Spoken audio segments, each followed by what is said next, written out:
I love the sound of that click. Oh, it's so good. Devin, did you know that's Dave's sleeping sound machine too? He sleeps to a beat. I believe it. He actually stole that from me. I sent him the file. Mm-hmm. That's just the sound of what my bones sound like at this age. Just constant clicking 70 times a minute. Then you roll around in bed. I do. I roll around and it's like one of those Looney Tunes skeleton xylophones. David, the last time I saw you, it was like 4:30, 5 in the morning on Sunday. I was giving you a wave in the darkness as you tiptoed out of our bedroom, just like you used to do. It's not the first time I've ever gotten a wave like that. Not from you, not from lots of people. Still got it. I always shut the door quietly, at least. Yeah. I'm nice about that. As I head off to McDonald's to get a little bit of, I'm loving it. Yeah. McDonald's has good breakfast. It's fine. It's Not passable. bad. Yeah. It's no Dunkin'. No. I had the new King's meal deal for breakfast just this morning. I haven't got that yet, but I did try their lava cake. They have like a new lava cake coffee. It's pretty good. Whoa. Oh, yeah. I don't know if I've seen... I do Dunkin' a lot. I live next to a drive-through Dunkin', so I do Dunkin' a little too much even. Same. I'm racking up the points. I'm not going to say it. Look, I'm not going to say the words. But while we were in Portland, Shane and I were taking in some sunlight between rounds on Sunday, sitting on a stoop, and we just randomly overhear a couple of fellas who were maybe 5 feet away from us mention, oh yeah, they talked about it on the dive down. So then our ears perked up and we were like, you actually listened to that show? And then we were chatting them, and then one of them turns to me and says, hey Stan, by the way, what's in your mouth? No. Exhibit B. The people love it. They know. The people want a food show. Shane was there. It's just a mouth show. It's not even a food show. I mean, it has to become a recurring segment at this point. It has been. This is what is a recurring segment. Well, until you tell him to stop. Am I not telling him to stop clear enough? Dave has been telling me to stop, but I'm telling him that once we get a edible related sponsor, there will be no stopping me. Yeah, I understand that. Honestly, I'm fine with the money. So if we need an edible related sponsor, you have my blessings. An edible related sponsor like Dunkin' Donuts. It'd be great. That would be the best. That would be a good sponsor. You know, the secret underrated, maybe not even underrated, maybe properly rated thing at Dunkin' Donuts is the hash browns. They're so good. I don't know. They got a little bit of ranch on them or something, don't they? They got a bite to them for sure. But they're always soggy. They just microwave or maybe toast them. They don't deep fry them. No, you have to eat them as soon as you get it in the bag. Yeah. Like when they hand you the bag, 5 seconds later, you got to eat them immediately. If you wait a minute, I got you. The steam's in there. Yeah. I'm not exaggerating when I say just this morning I had hash browns. They were handed to me. It was basically a drive-through window to mouth pipeline. Very little interference in between the two. Piping hot, already soggy. Weird. Did I tell you about the weird Starbucks drive-through that Shane and I went through on Saturday in Portland where we didn't have a car and we didn't realize that it was a drive-through only that was in apparently an old film processing photo booth or something like that.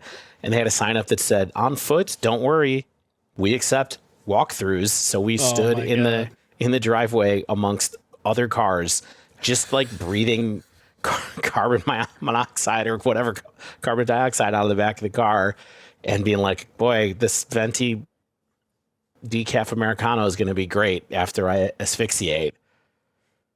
Weird experience. This is how I learned Dave's order is the venti decaf Americano. I can't imagine a grosser beverage. What's gross about that? It's just iced coffee. Venti Americano. It's espresso.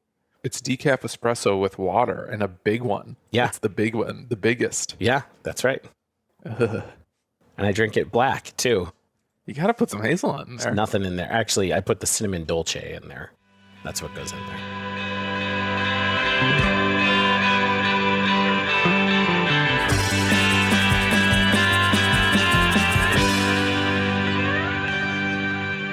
Hello and welcome to episode 308 of The Dive Down, a Magic the Gathering podcast focused on the latest decks, trends, and strategies for the casual spike.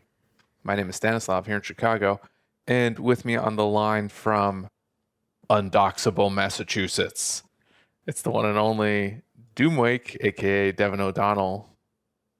I mean, if you keep saying undoxable, we're eventually going to get to the point where they'll figure it out. Right? We give them all these hints with the Dunkin' Donuts, and I got a Dunkin' Donuts down the road. Maybe I don't. Who knows?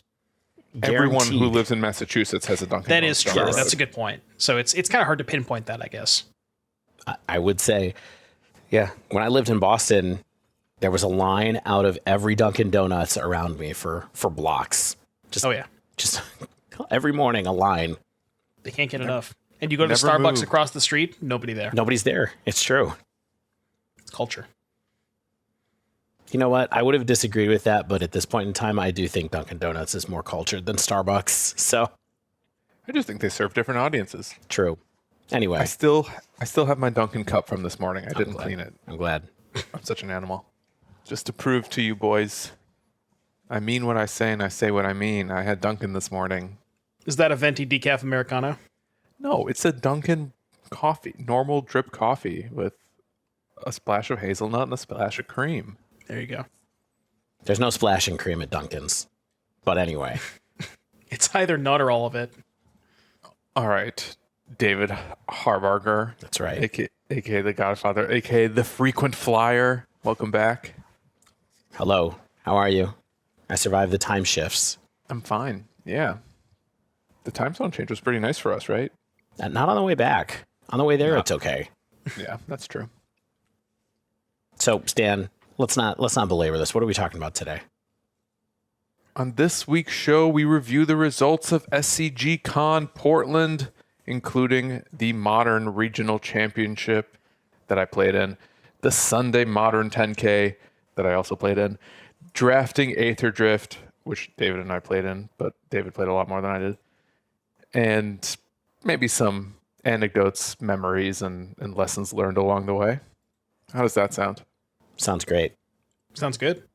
That's going to be the show, but before all that, let's housekeep. We do have a new patron. It's Inaz, which is actually just spelled Shane backwards. Could it be? I don't know. Why support us when he's still earning a full share of ownership? Oh, I thought maybe it was Shane Black. Oh. The filmmaker. Well, we can only be so hopeful. I was thinking Shane Douglas. Is that a hockey player? The wrestler. Come on. A wrestler? Yeah, you don't remember Shane Douglas? AEW?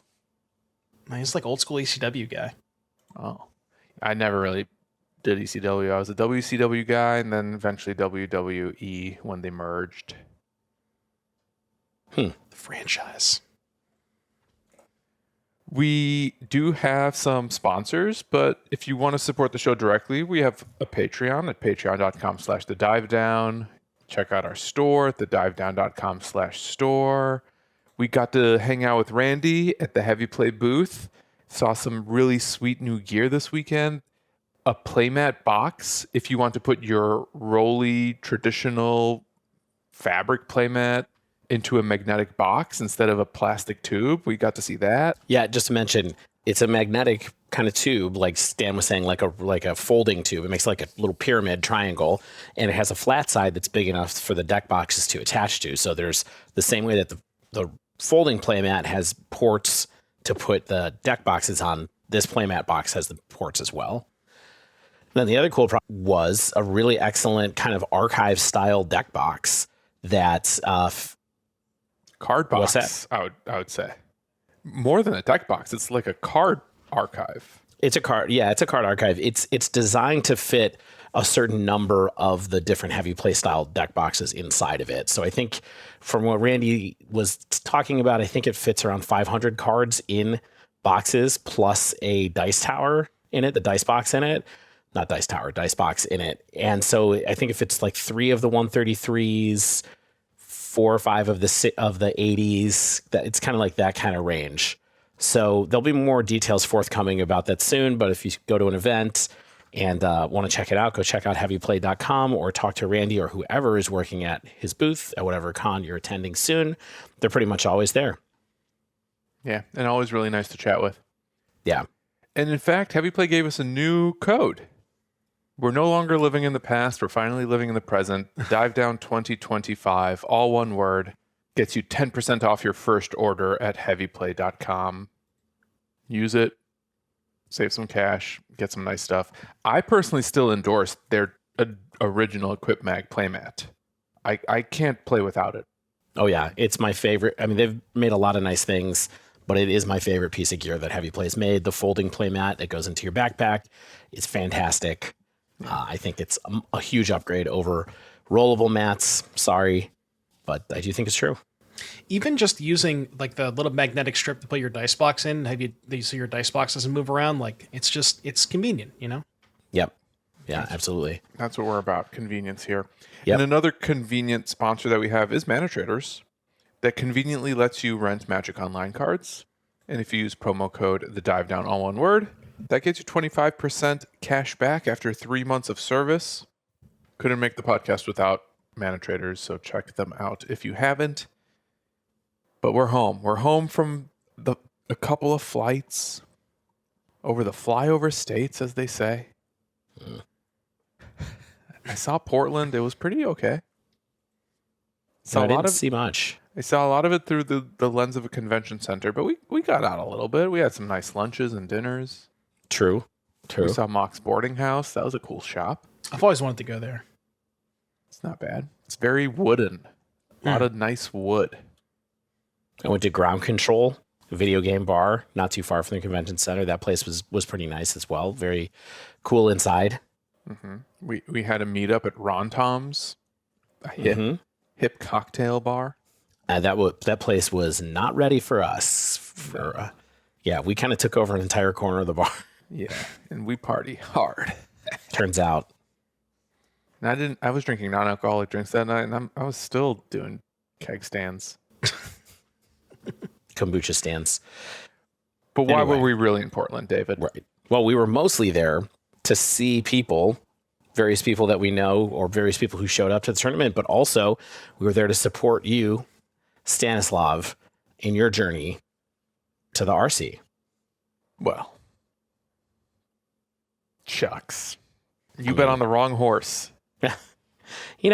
We can talk about that in a little bit, but we're going to get into what happened at the RC and all those kind of things and what a surprising deck won it. If you haven't already checked, don't spoil it, because we're going to play some fanfare at the end of the episode about it. Mm-hmm. Shall we go through the archetype metagame breakdown? Yeah, because we made some predictions last week about what are going to be the most popular decks, and though maybe our percentage predictions were off, we saw the writing on the wall of where things were trending. Yeah. And where they were trending was Breach. Underworld Breach was the number one deck in the room, tied with Energy. Both of them had 203 submissions for 19.7% of the meta. There were 1,208 players. Yeah, so that's kind of how those percentages are working out. But those were the top two decks. And the number 3 deck, the only other deck that was above 10% was Eldrazi Ramp. And I'm just going to go to the 4th deck because this is the last deck that we talked about last week. It was, in fact, Orzhov Blink.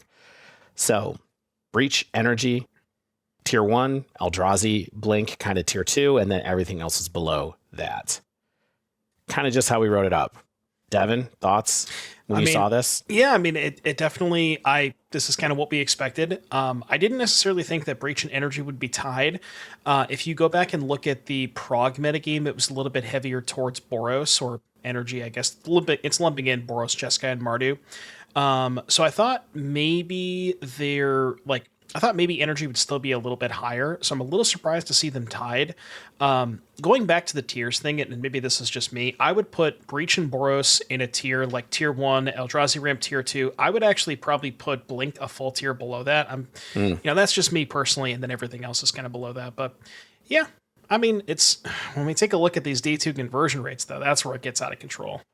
Yeah, that's true. So let's talk about what was in the rest of the meta before we get onto that. So your other friends, Oculus, Amulet Titan at 5.6 and 5.4%. Those are the only other decks above 3% of the field. Then in the 1% to 3% range, it goes like this. Domain Zoo with 2.3%, Ruby Storm with 2.2%, Belcher 2.1, Yawgmoth 1.5, Reanimator, but also known as Goryo's 1.1, and Eldrazi Tron 1.1%. So that bracket had 6 other decks in it, and everything else was below a full percentage point, which means less than 10 people brought those. I'm still not sure the difference between Eldrazi Tron and Eldrazi Ramp. It's pretty big, actually. But like, I feel like I haven't seen a contemporary Eldrazi Tron deck. Like, every version of Eldrazi I'm seeing is playing Utopia Sprawls. That's mostly what I'm seeing, and the numbers bear that out too. I mean, there were 10 times, almost 15 times as many people playing Eldrazi Ramp than Eldrazi Tron. They pop up every now and again. It's mostly just Tron lands X12, the 8 soul lands to get to 20 lands. They play basically no forest and no colored cards. So it's, Thought-Knot Seer, Chalice main deck. I think that Thought-Knot Seer is the only Eldrazi they play, or the only non-big Eldrazi they play. Like, they don't play Smash or anything like that. Yeah. So, I mean, I think this meta is very close to what we thought. Oculus was down quite a bit. I was still surprised it was the 5th highest deck. I felt a little bit like there was a chance that Titan, Zoo, or Storm might overtake Oculus and bump up into that 5% range. But no, this metagame is somewhat established, other than the fact that Breach has finally ascended to the top of the mountain, at least for now. And we'll see where things go from there. And where did they go from there? Breach did quite well on day one. Absurd. Out of control. If you look at the conversion rate, and one way of analyzing conversion rate is seeing the percentage change of the overall metagame between day 1 and day 2. Breach got more popular in day 2. It went from 19.7% on day 1 to 28.5% of day 2, making it the single most popular deck in the room after round 9. Yeah. I've never seen a shift that big before. Yeah, I mean, it's huge. It's huge. I just wanted to source this really quickly. So where did this RC metagame data come from? Because it's somebody who's been sharing this for a while. Do you have the source? It's a Google Doc. Was it not Star City? I don't think that these conversion rates are. So some of it is. All right. So I have a highlighted tweet that confirms these numbers. That confirms the 19.7 to 28.5, and that is coming from Star City. Okay.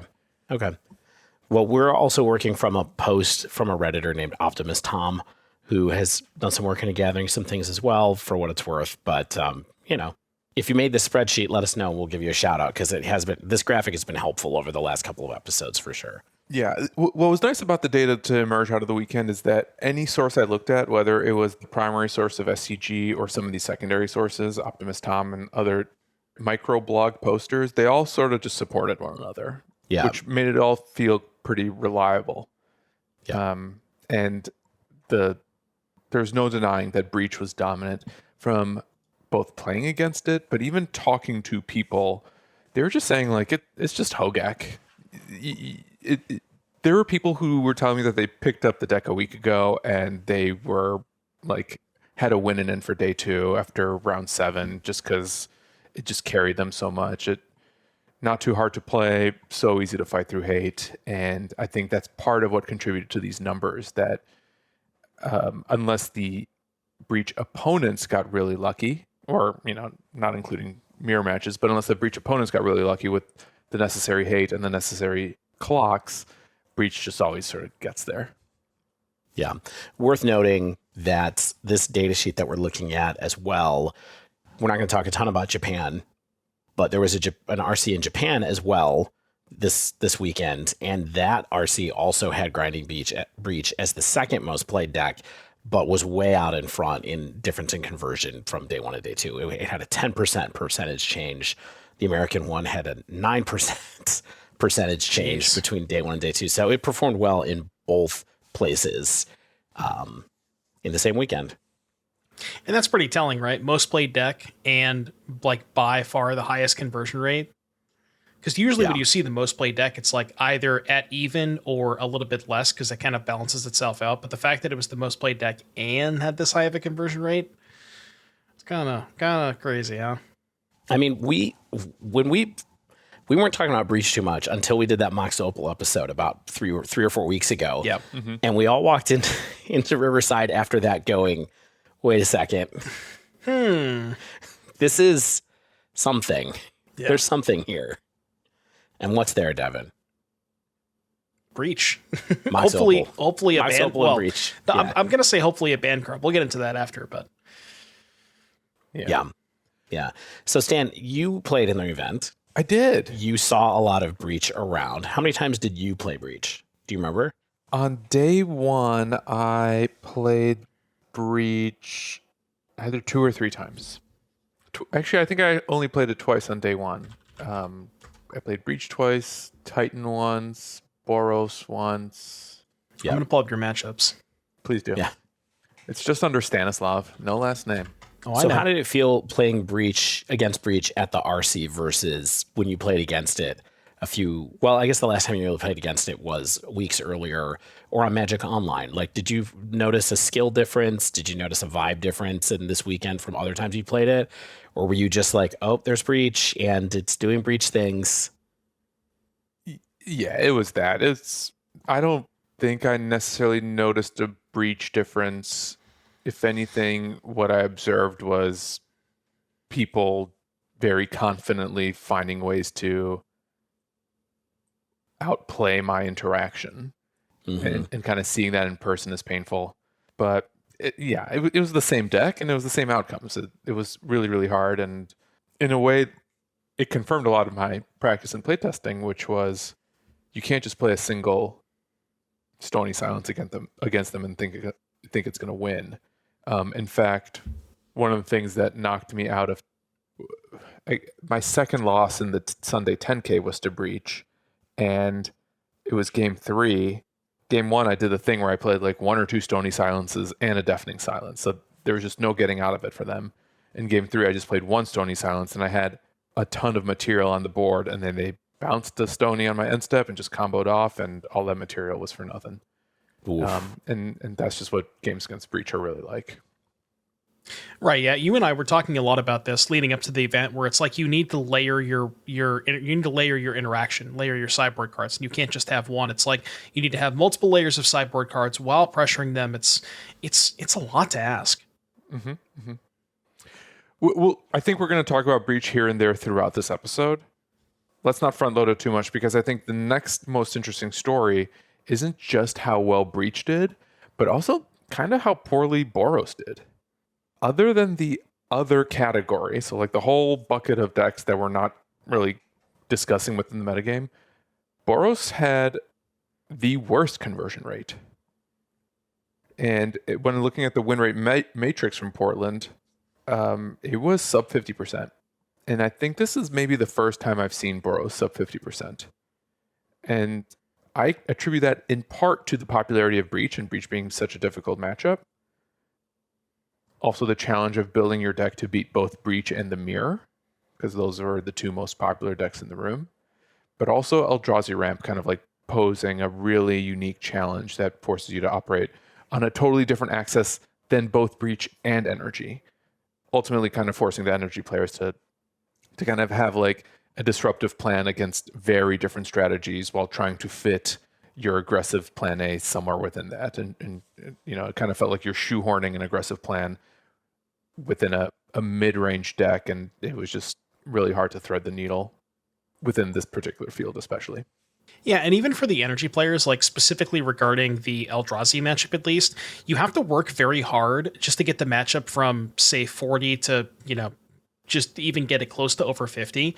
And it feels like the amount of cards that you would need to play to increase that percentage even higher is just not realistic, given, you need, like you said, a lot of cards to fight Breach. And you kind of have to, you basically have to sacrifice one of those 3 matchups.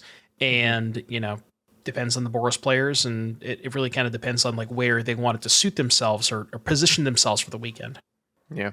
And some of the early data, especially the data from the conversion rates, suggests that the way to do that for the Energy decks was to splash blue. And I'm not sure how much of that is Mockingbird or consigned to memory in the side, but having that blue splash, I think being able to answer a card that is colorless was really important. I think it's by and large just splashing consigns in the sideboard. I talked to a couple of people who were playing the Jeskai list, and they were basically saying, yeah, I just have a couple of lands to be able to play consigned memory in the sideboard, including Collins Mullen, we talked to in between rounds at one point, was running that deck. And I thought it was funny because, Devin, you said maybe a week or two ago that you thought there was a chance that one of the best performing decks, or a deck that would do well, would be energy, but not energy, just red-white. You said, I don't know if it's Jeskai, I don't know if it's Mardu, but you had been, the last couple of weeks, you've been talking a little bit about Jeskai energy here and there, and I think people came to a similar conclusion, just in the sense that they were, when I was talking to Collins, he would kind of said, I just think consign fixes all the bad matchups. Right. So I'm just running for, it doesn't cost that much for me to put blue mana into the deck, and it is what it is. Yeah, it's almost like you can kind of cover two birds with one stone, where it's like very good against the Eldrazi deck, basically covers all of the problems there, but it's also very good against the Blink deck, where they have so many different, triggers and things with like Flicker Wisp and all that stuff. So very good against them. I wouldn't actually, I don't think it's that good against Breach. Countering the Grinding Station doesn't matter that much, and they don't have a ton of triggers. So it's good against Eldrazi, good against Blink. But yeah, like it just makes sense to play that card because it's one of the few ways that you can like sort of allocate your sideboard slots in a more efficient way, where you're kind of, again, covering two matchups with that one card. Yeah, makes sense to me. Yeah, it's a good point. I don't think it would be good against Breach, really, would it? Doesn't seem like it. Tell me if I'm thinking about this the wrong way, though, but the best performing Jeskai energy deck finished in 23rd place, Luke Brandy's. Tons of Boros energy above that, though. And not a lot of Jeskai energy representation even in the top 32 compared to Boros. Is that just because of representation? And we see like Jeskai's representation in the top 32 match its representation in the field, or what? Yeah, that's got to be part of it, right? Because there wasn't nearly as many Jeskai players. I don't know what the exact count is. Did we have that on the metagame data? No, because it was all lumped into just energy.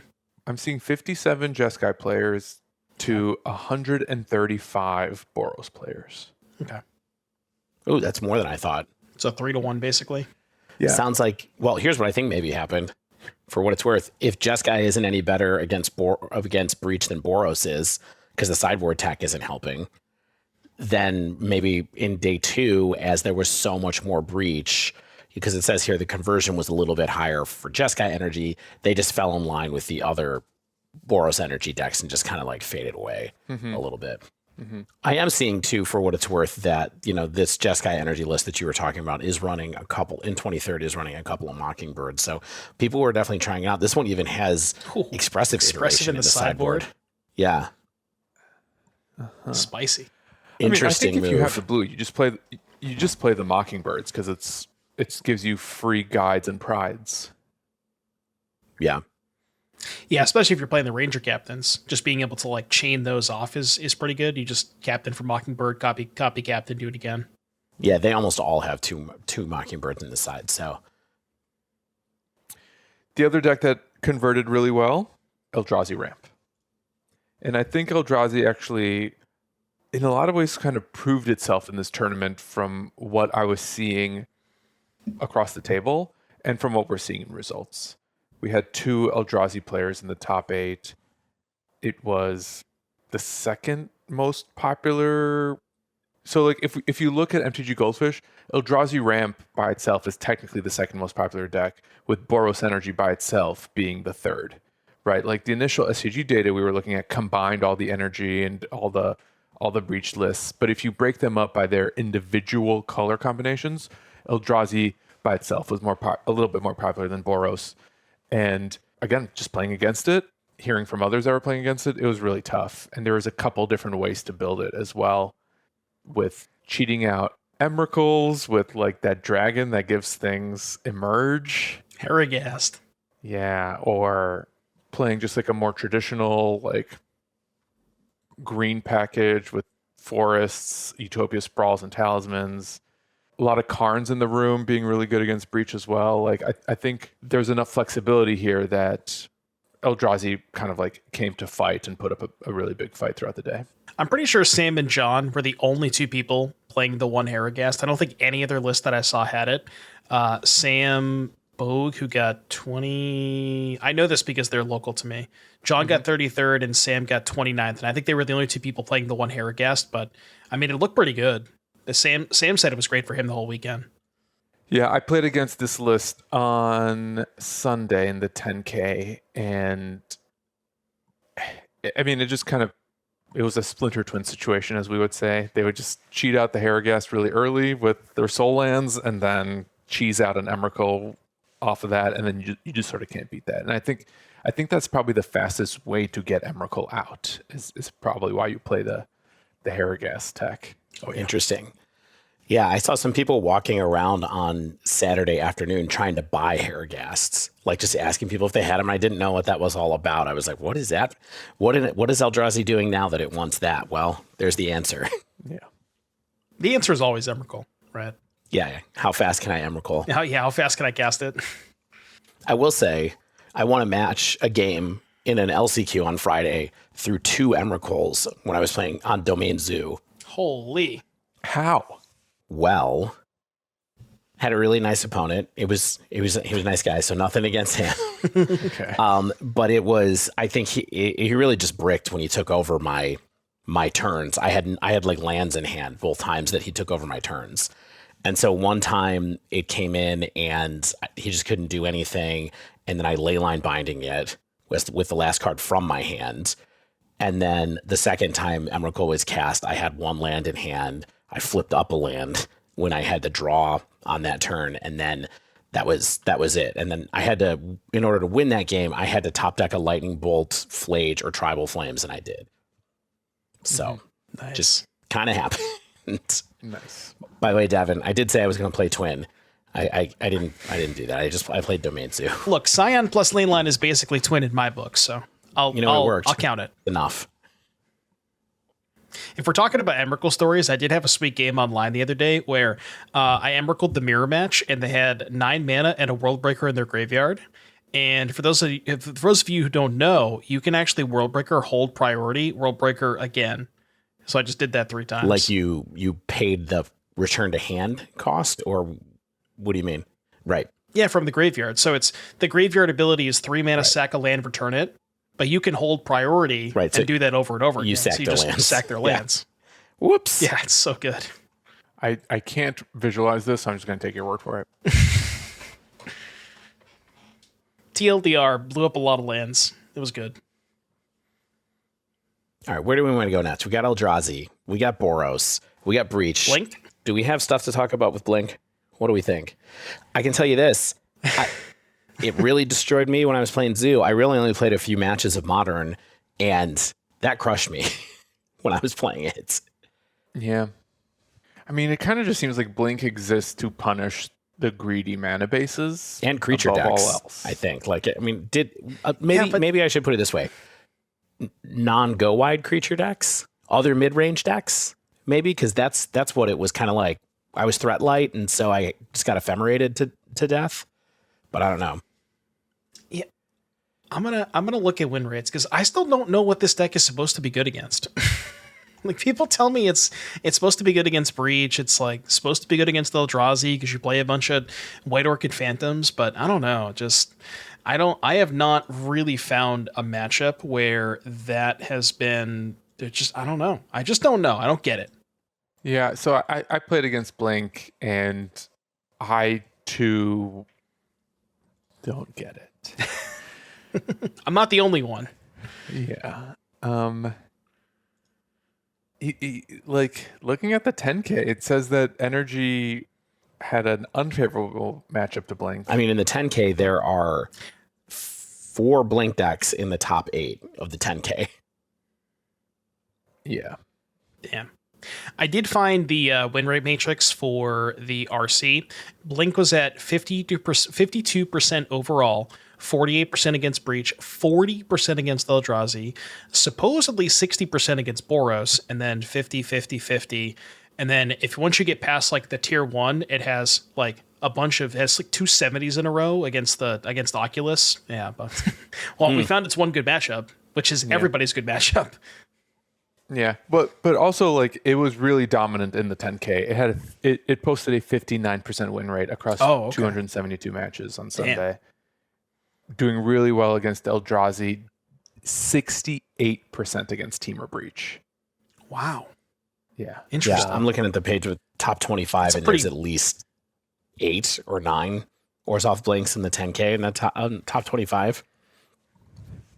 It's a pretty drastic difference between 68 against Breach and then 48% in the RC. So, we hung out with Lawson's Andy a lot this weekend, and I was really grateful for his presence because it was really interesting talking to him between matches and in the evenings. He really knows a lot about Magic, and he said something really interesting to me about Blink after he watched me kind of crush them, which is, because that is a deck that plays a lot of middling cards and Aether Vials and dirtily creatures, it is very skill testing for players to turn bad creatures into a solid game plan. And I think maybe that's what we were seeing on Sunday, is that the Blink players came a little bit more prepared.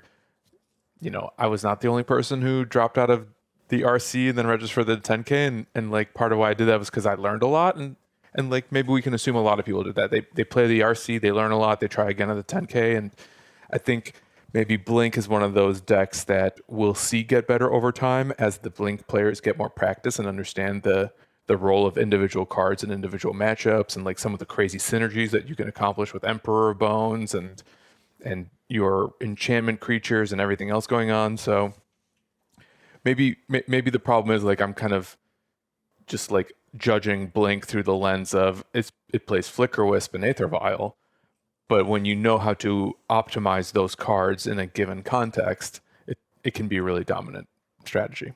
White Orchid Phantom probably also is just like really, really good, and if you can recast that multiple times against certain decks, you'll probably just win on the spot. That's really what crushed me with Zoo, and when I was practicing with Josh from our Discord beforehand, I only have 2 basics, and so it doesn't take that many re-triggers for me to just lose my lands, basically. And so, it's a little bit harder, I think, for Eldrazi because they were playing 4 lands. I talked to some people that had 5 or 6 basics in their lists, even had figured out ways to do that, and so maybe it was a little less effective. But still, if you're going through and like replacing their soul lands with islands or not islands, with forests, basically, you do a little bit of damage, I think. But we will see, because apparently this is what Modern's going to be for the next little bit. It's going to be Breach until March, Boros, Eldrazi, and Blink, and for the next RC. The ban announcement is coming after that next RC. So, Devin, shall we go through the top 8, or you want to talk about what you're thinking about for Charlotte? Or are you still going, I'm just vibing for a week or 2? No, Eldrazi, dog. Locked in. Eldrazi. Yeah. Lock it in. Yeah. You should definitely talk with Lawson. Then, by the way, I did see Lawson's list, and I think Lawson, I really like, I don't know if we want to go to tangent real quick, but I really like what Lawson did because he didn't play Karn. And I after the weekend, given how dominant Breach's performance was, I think you probably kind of have to play Karn, but it's really the only matchup you want that card in is Breach. So I get it, Well, isn't Lawson cutting Karn for the main deck consigned to memory? No, he didn't play blue. Oh. No, he just played he played Ancient Stirrings, whereas a lot of people don't play Stirrings. I see. Yeah, he's definitely thinking about that list all the time. So I would maybe hit him up again in about 10 days and see where he's at, because I think he's still going to be gaming with it, even though he's already done his RC for the season probably. But he was very on it. We had another patron who won an LCQ with it. Jake is his name. Jake Monty. Yeah, Jake Monty did on Friday, which was pretty cool. The other funny thing about that was that he had his own list, and then immediately at the end of that LCQ, he texted Lawson and said, "Give me your list, please. I'm going to register it because I don't want to play the same list that I was playing today," which is amazing. amazing restraint, I think, to be able to say I'm walking away from a list I just won an LCQ with. Yeah. But Jake, salute, hats off to you. But That's sick. all right, the top 8. I'm going to go from the bottom up.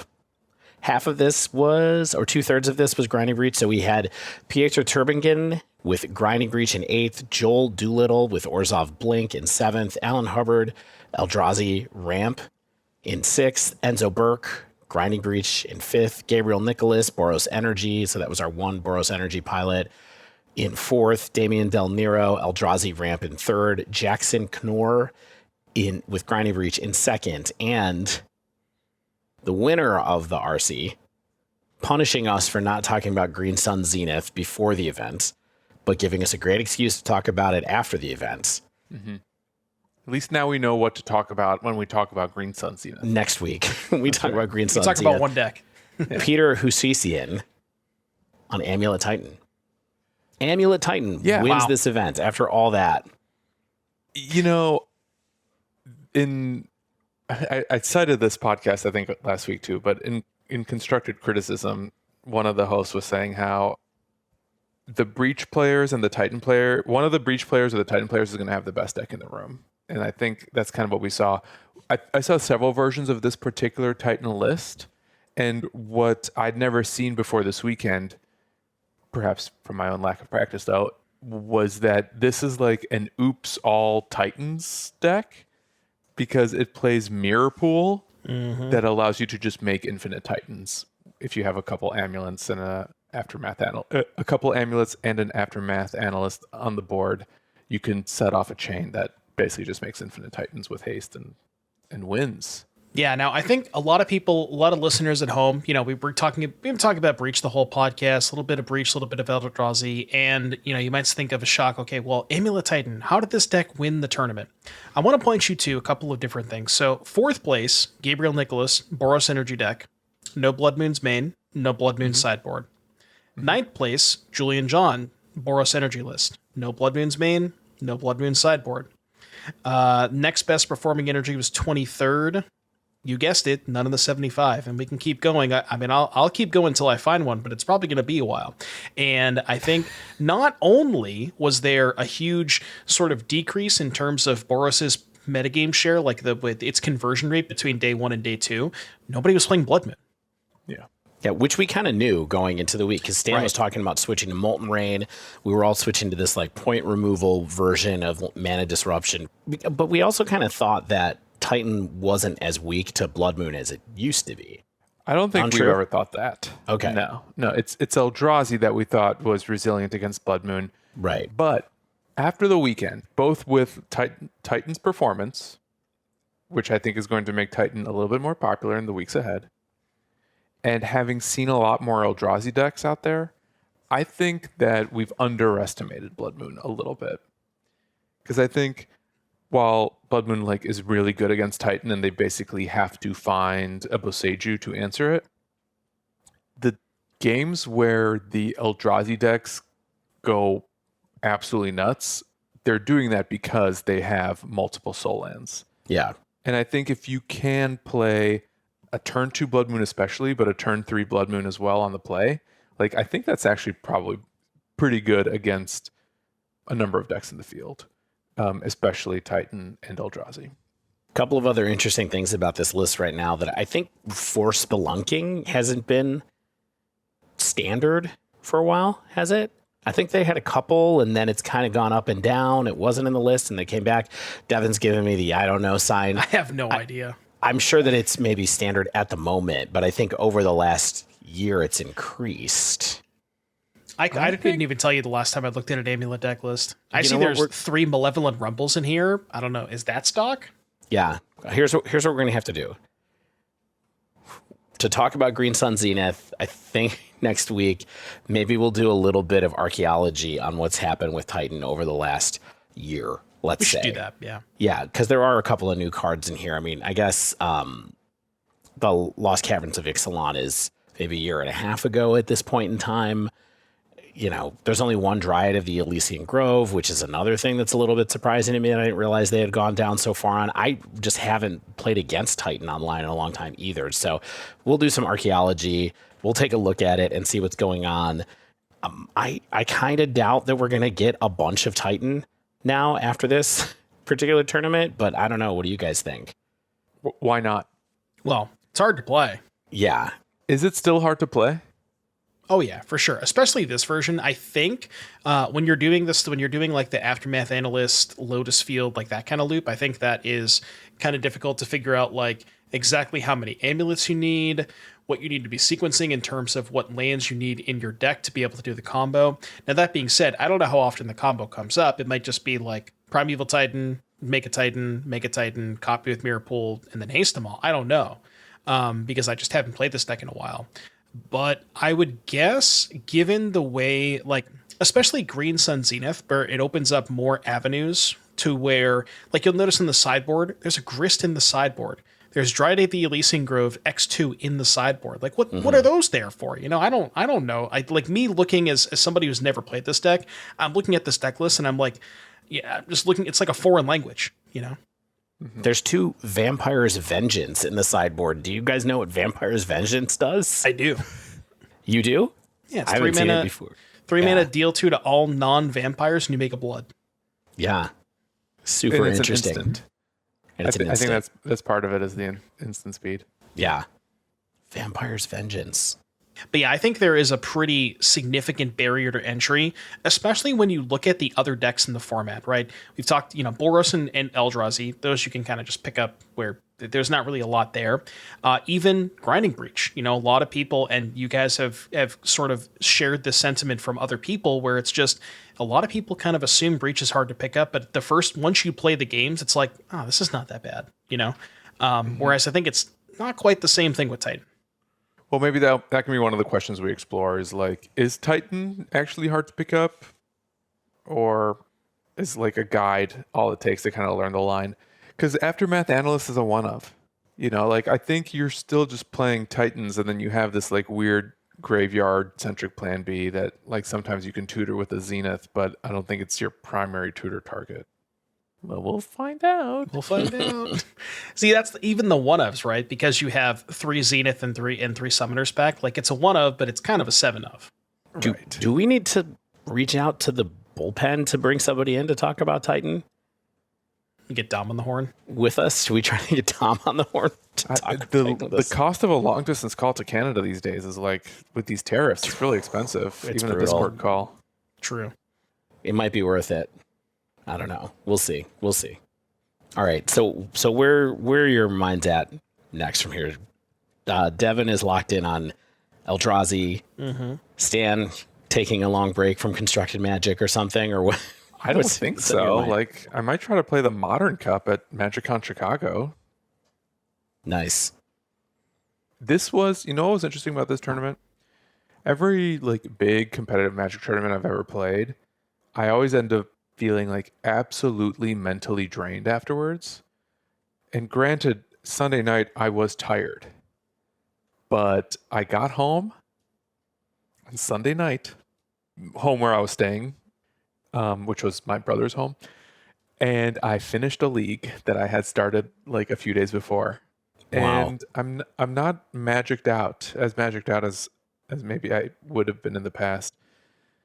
So yeah, I'm still in it to win it, and like curious to see if there's ways to like keep learning about Boros and keep innovating and like respond to it, because I also learned a lot about how to play Boros better while being forced to play at such a competitive level throughout the weekend.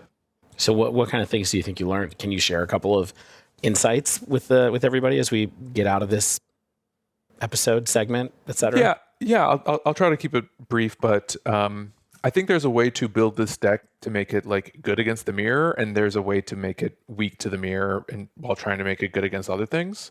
And one of my biggest takeaways from the weekend, where I played the same 75 in the 10K and the RC, was that I was not built for the mirror at all. I may have won a game in the mirror, but I could not win a single match against them.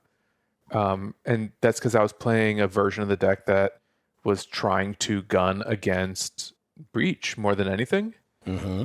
And it just made the Boros matchups really hard. I think Ranger Captain of Eos is actually like very poor in the mirror.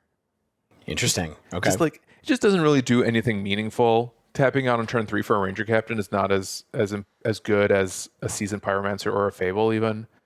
I actually found that I was quite disappointed with Ranger Captain throughout the weekend. It wasn't even good enough against Breach. Whereas my cheeky main deck Surgical and my cheeky main deck Wear and Tear, fantastic anytime they came up in basically any matchup. A lot of huge blowouts with Surgical. Saved my butt from like turn 2 Breach wins thanks to Surgical, like Emery putting a grinding station into my opponent's graveyard and me like just blowing up their combo that way at the end of their turn. Against Amulet Titan, fusing Wear and Tear to blow up a Spelunking and an Expedition map, essentially winning me the game. Against Blink, just casting a 1-mana Disenchant against the Black Overlord, game defining. I was really, really impressed with Wear and Tear, especially in the main. And Surgical, I thought was like pretty much always worth its spot. Even though I know some people would disagree. And yeah, like I do think we need better tools against Eldrazi. Molten Rain was good, not great. There was one match against Eldrazi that actually knocked me. No, it didn't knock me out. It was my third loss in the 10K was against Eldrazi, where in game 3 I played multiple Molten Rain against them, and it still wasn't enough because they just kept playing Soul Rans every turn, basically. And that's what kind of got me thinking that like the critical mass of Soul Lands isn't going to lose to 1 or 2 Stone Rains, and being able to answer the Soul Lands a little bit more permanently by maybe trying to blood moon them out as quickly as possible, probably going to, if not more effective, at least worth testing again. Yeah, I just wanted to kind of bring up because there was the highest finishing Boros list was Gabriel Nicholas in 4th place in the RC. Gabriel did have 4 Molten Rains in the sideboard, no Blood Moons. So at least, we were kind of onto something there. Yeah, totally. And they weren't bad. Like, they were really good against Titan as well. There was one game where I managed to turn 2 Molten Rain off of Ragavan, a Gruul Turf, a very skilled, charming, talented, and smart Titan opponent who also told me that he listens to the pod. But yeah, I turned 2'd Molten Rain and Gruul Turf, and like it was just game defining. It was match defining. So like the card is not bad. I just don't think it's like the truth per se. And it just the weekend just made me feel like I've been slowing down my Boros deck, where if the format is getting increasingly faster and we have like very cheap silver or really cheap interaction that's good in flexible situations, maybe I shouldn't be trying to slow down my deck and playing mid-range. Maybe I should be like looking at maybe that 4th Ragavan that makes some of my 3 drops into turn 2 plays more consistently. Like maybe there's something to that rather than like going all in on Seasoned Pyromancer or splitting Pyromancer, Fables, and Ranger Captains. So that's kind of where I felt like, especially because it's going to be a while before we see anything addressed in the Breach deck. Like, I think speed is the name of the game, and maybe we need to operate under some of the same conditions that we used to operate when it was Mono Red Phoenix versus Hogak. Like, you just got to try to go fast, and if you can find some Silver Bullet hate cards, play them, but hope that your plan A and your game 1 strategy is fast and fast while flexible enough that like maybe you can cheese out a game 1 win against like the broken combo strategies too. Yeah, I'm thinking like, I sort of see what you're saying, but then I just worry that maybe if you go a little bit too low on the curve, then maybe you make your mirror match a lot worse, where if you start cutting the 3s, like that's kind of your bread and butter in the mirror match, right? Fables and not Ranger Captains, but Fables and Pyromancer specifically. Yeah. And it's really the Ranger Captain that I think is like not the direction I want to be going. Sure. And like, if I'm going to be playing 3s, making sure that they're really impactful in the mirror, while also making sure that like the low end of my curve has the tools to like play out an aggressive strategy while also interacting with the Breach decks in particular. Like, I think main deck Wear and Tear is like absolutely defensible, and I would encourage other people to try it as well. Surgical, like I can understand why that's divisive, but it's free Well, Surgical's the best card in Modern, right? and has been Always. for years. Yeah. The whole always. time. It's been here forever. But Breach. But Breach. But Breach. But Breach, guys. Underworld Breach is probably too good for Modern, right? I mean, It's even better than Surgical, maybe? we've said it for a while. Here and there. I mean, people are going to get at us for being like, don't complain about things to get them banned. But if anybody thought that Underworld Breach was going to stay in Modern forever, I also, I have some swampland to sell you in Florida. Like it's Yeah, I don't know just what to tell you. it's just a card that's been sitting here forever waiting to get broken, and maybe we're at that point. I mean, it's been But we'll banned see. it's been banned in Pioneer and Legacy for what, 2 years at this point? Like it was almost a while. insta banned in both of those formats. This is the only format that you were allowed to play it in for the better part of 2 years, and it's been good the entire time. People just have, people have slept on it forever. And I mean, now obviously Mox Opal helps, but yeah, I don't know. Just it's been a problem. It's going to be a problem. It's just get it out of here. Come on. Yeah, I mean, even though it's been good the entire time, it was always kind of on the fringes. It was. Like, A Underworld little, Breach has yeah. been a deck, but it's like it would come and go, and like we would see like Ross Merriam and Corey like do really well with the deck, and like last year's RCQ seasons and whatnot. But like Yeah, they were the heroes back then.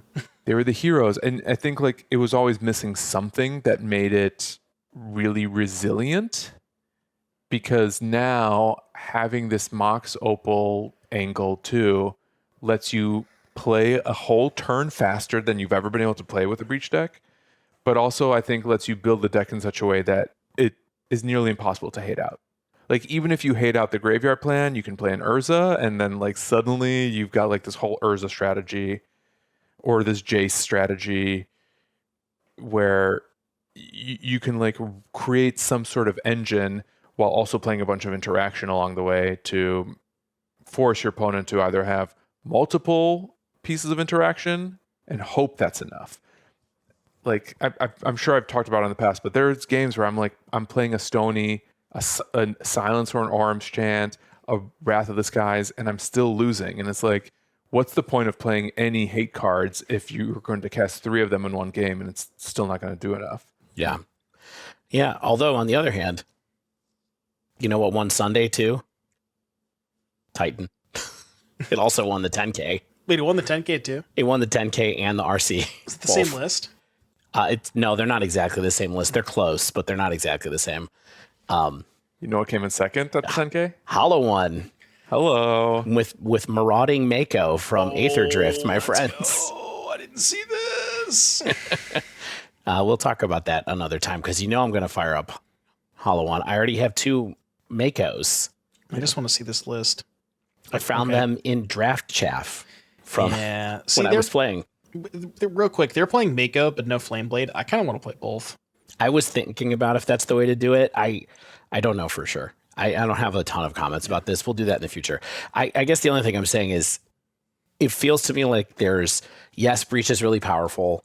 It also feels to me like the fact that Titan appeared and has done this in both of these tournaments, large tournaments, covered tournaments with a similar pool of people, like you said, Stan, a lot of people dropped out of the RC and then play the 10K.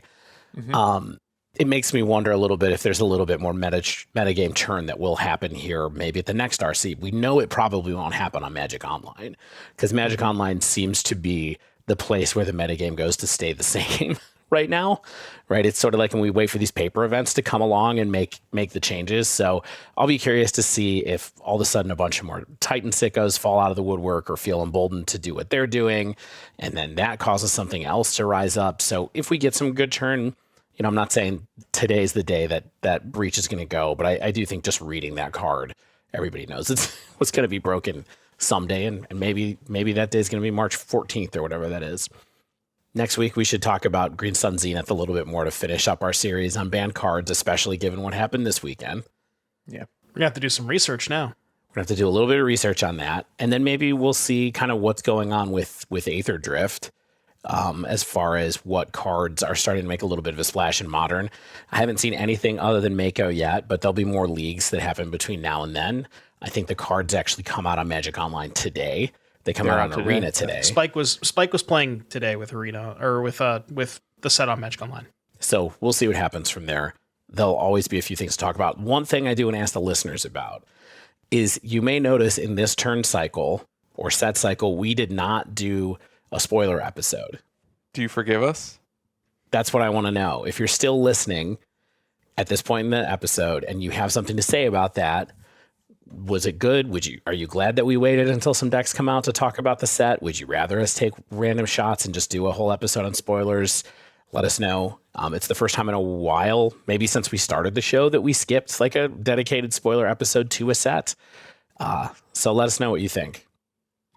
Dave, to close the episode out, Mm-hmm. you played what, 5 drafts this weekend? I was thinking about it again. I think I only snuck in 4. Only 4. I think I did one on Friday after I played in the LCQ and decided, and then went to a nice lunch and then was like, you know what, I'm just gonna have some fun here. I'm gonna try some new cards and kind of like, not do the high stakes magic. Yeah. And I did 3 on Saturday, I think, everything was said and done. And what did you think of the new set from the limited perspective?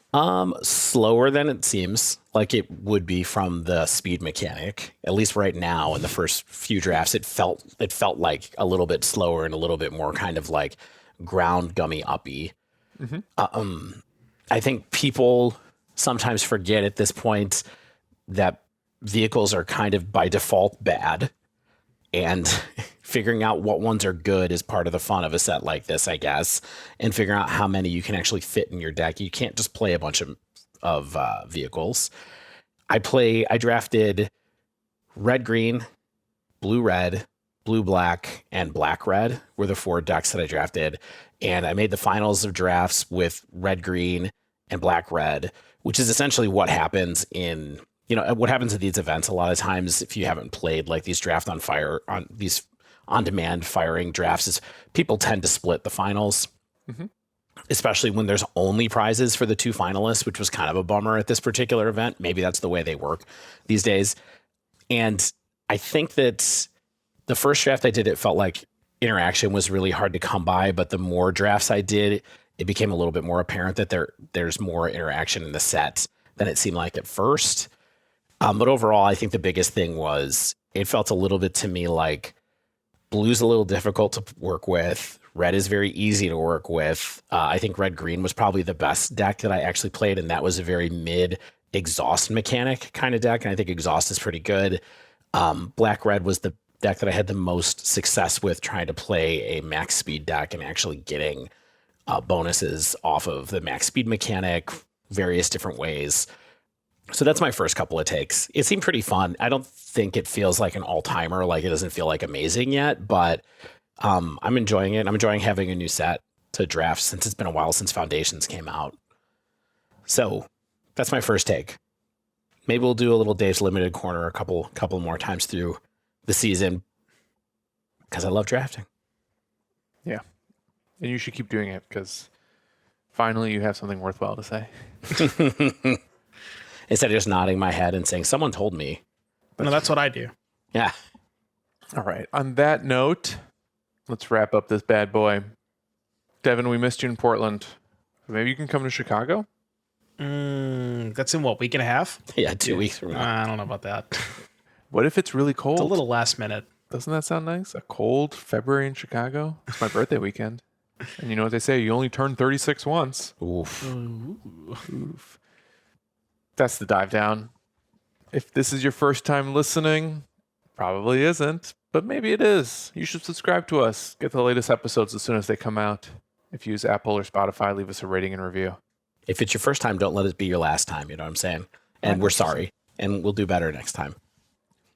If you want to reach out to us with a question or just give us some feedback, you can find us on Blue Sky at the dive down, plus all the whole Blue Sky boilerplate that goes into everyone's usernames, or just email thedivedown@gmail.com. You can support our show at patreon.com/thedivedown. We have a store at thedivedown.com/store. We have some great sponsors, including Heavy Play. Promo code TheDiveDown2025 gets you 10% off your first order from Heavy Play Accessories. Also, shout out to Mana Traders for sponsoring the Dive Down. And promo code the dive down, all one word, gets you 25% cash back after 3 months of service on Mana Traders. And there's a new set coming out. Get some paper cards with a nice discount from our friends at Nerd Rage Gaming with promo code DIVE8 for 8% off your order at NRG. You can use that promo code as many times as you want. I've used it a lot. They keep sending me the cards. As always, special thanks to the bands Nowhere and Spaceblood for letting us use their music. And until the next con, remember, practice, practice, practice.